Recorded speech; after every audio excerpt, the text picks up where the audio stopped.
রাসূলুল্লাহ সাল্লাল্লাহু আলাইহি ওয়াসাল্লাম কবরের উপরে পাকা করা তো দূরের কথা, বাইরের মাটি এনে একটু উঁচু করতেও নিষেধ করেছেন। কবরের উপর চুন লাগাতে, কাঁচা কবরে চুন লাগাতেও নিষেধ করেছেন। কবরের উপরে সৌধ বা কিছু বানাতে নিষেধ করেছেন। কবরে কিছু লিখতে নিষেধ করেছেন। এগুলো নিষেধ করেছেন, অর্থাৎ হারাম।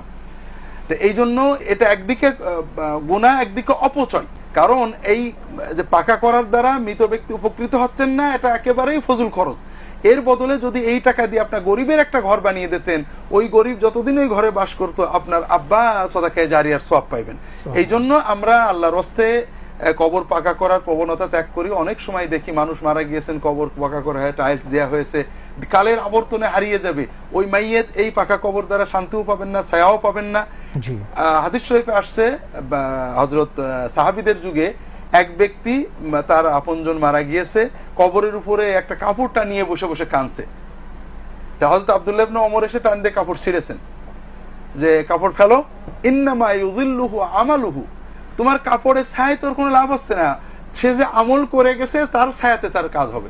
কাজে এই যে দুনিয়ার কাপড়ের ছায়া দিয়েছো, ঘর বানিয়েছো, পাকা করেছো, টাইলস দিয়েছো, এর দ্বারা মাইয়াতের কিছুই হচ্ছে না।